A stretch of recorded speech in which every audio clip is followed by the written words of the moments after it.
Hi guys, welcome to Intexco. I am Sheikh Nizamuddin. Today's topic is advanced tax. Advanced tax ఇది ఎవరెవరు pay చేయాలి? Tax liability అయితే more than 10,000 ఇన్నే financial year ఉంటుందో వాళ్ళు advance tax రూపంలో tax కట్టేయాలి. Salary వాళ్ళకు అడ్వాన్స్ ట్యాక్స్ ఎందుకు ఉండదంటే వాళ్ళ ఎంప్లాయర్ శాలరీ ఇచ్చేటప్పుడే ట్యాక్స్ కట్ చేసి ఇస్తాడు. ఫర్ ఎగ్జాంపుల్ శాలరీ వాళ్ళకి వేరే ఇన్కమ్స్ ఉన్నాయి, రెంటల్ ఇన్కమ్ కావచ్చు, ఫిక్స్డ్ డిపాజిట్స్ కావచ్చు, క్యాపిటల్ గెయిన్స్ కావచ్చు, ఇంకా వేరే ఇన్కమ్ ఏదైనా ఉంటే ఆ ఇన్కమ్కి తగిన ట్యాక్స్ని క్యాలిక్యులేట్ చేసి కట్టేయాలన్నమాట.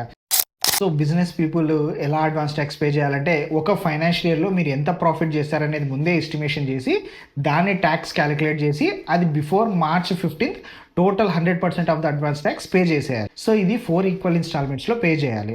మీ ట్యాక్స్ లైబిలిటీ వచ్చేసి 1 lakh అనుకుందాం. ఈ 1 lakhలో మీరు June 15th కల్లా 15% పే చేయాలి. అంటే టోటల్ ట్యాక్స్ లైబిలిటీ 1 lakh, దాని మీద 15% అంటే 15,000 June 15th కల్లా కట్టేయాలి. బై September 15th 45% అంటే 1 lakhలో 45,000 September 15th కల్లా కట్టేసి ఉండాలి. December 15th కల్లా 75% పే చేయాలి. March 15th కల్లా 100% of your tax liability discharge చేసి ఉండాలి.